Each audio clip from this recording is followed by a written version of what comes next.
J'apporte dans cette vidéo de bonnes nouvelles pour ceux qui sont hypersensibles au gluten. Restez avec moi. Salut, c'est Stéphane. Alors le gluten, vous le savez probablement, est un problème grandissant. Et avant d'attaquer les bonnes nouvelles sur l'hypersensibilité au gluten, j'aimerais juste mettre les points sur les i et rappeler très rapidement les pathologies existantes par rapport au gluten. Et on en a trois.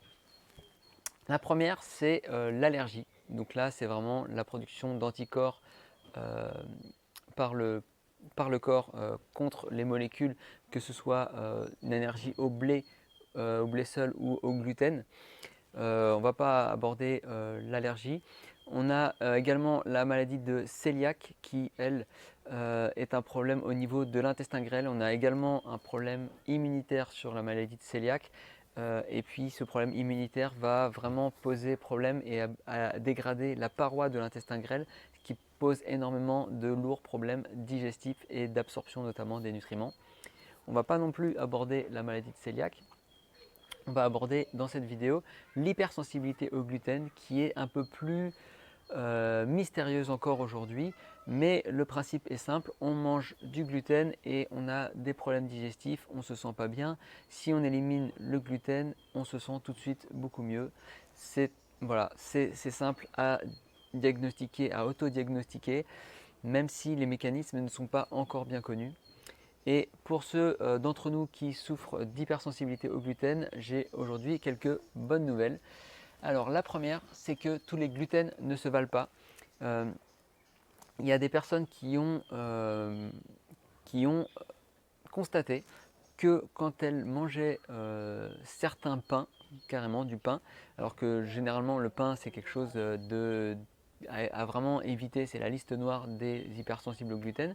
Il y a certains pains qui leur posaient pas ou très peu de problèmes et d'autres qui au contraire les amenaient directement aux toilettes où ils n'étaient pas bien et ils se sont penchés sur le problème et ils ont constaté que euh, cette hypersensibilité au gluten, elle était principalement vraie quand le gluten était quelque chose de vraiment quand le blé déjà, le blé était une graine qui était hyper croisée pour obtenir une hyper productivité.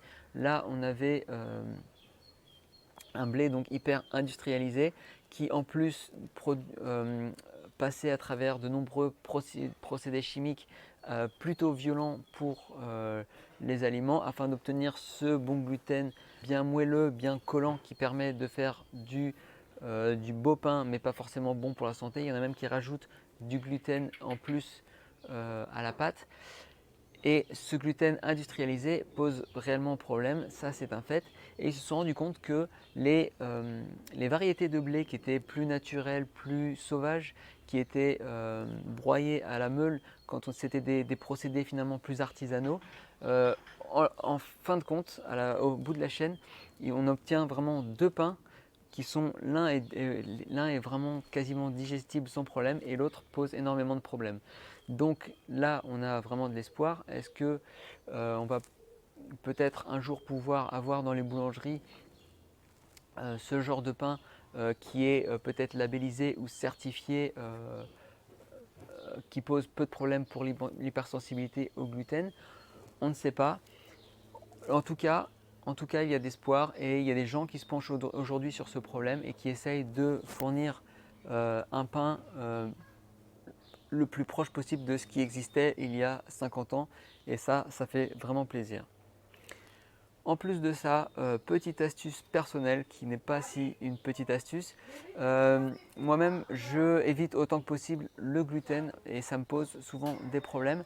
Mais vous êtes peut-être comme moi, vous avez peut-être des problèmes avec le gluten, vous essayez peut-être de l'éviter, mais le quotidien vous rattrape. Il y en a à droite, à gauche, il y en a partout. Vous avez un repas, vous avez un bon gâteau, il y a des fois où vous allez quand même en manger. Et là, catastrophe, ça ne vous réussit pas, vous allez être lourd, vous allez mal dormir, vous allez hyperventiler la nuit, vous allez avoir très soif, vous allez avoir mal au ventre et c'est quand même dommage.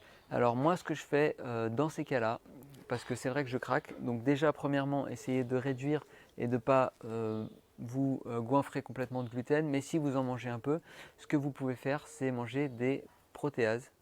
Alors pourquoi des protéases? Bien, tout simplement parce que les protéases, ce sont les enzymes qui arrivent à découper les molécules qui sont les protéines.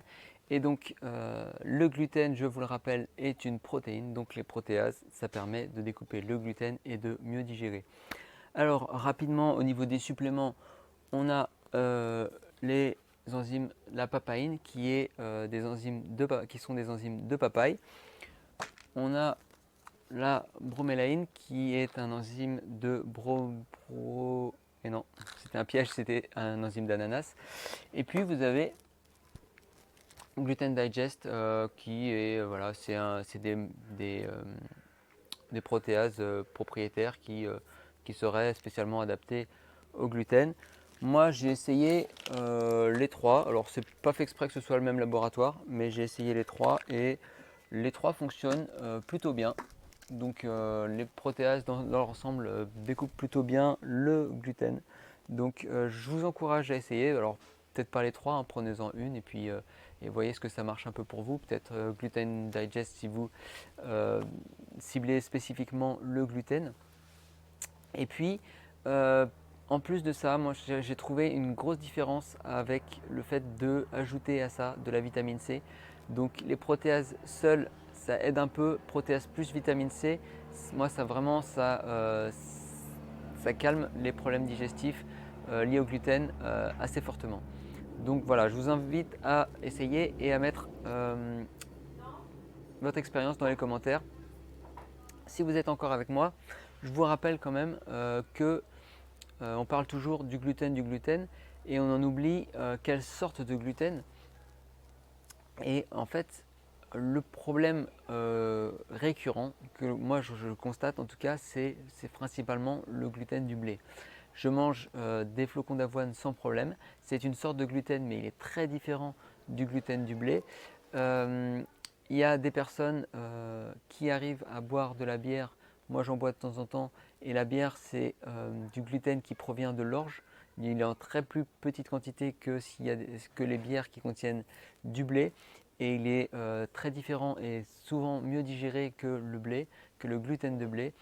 Donc le gluten de l'orge, le gluten des flocons d'avoine, peut-être que le gluten de l'épeautre, etc. Comme je l'ai dit, certaines sortes de blé sont mieux digérées que d'autres. Donc il y a de l'espoir en prenant des bonnes sources de blé, en prenant des bonnes sources de gluten sauvage et peu transformé, en ajoutant peut-être des protéases et de la vitamine C. On peut peut-être réintroduire pour les hypersensibles le gluten dans notre alimentation. Et ça ferait plaisir parce que quand même, il y a des bonnes choses. Allez, salut!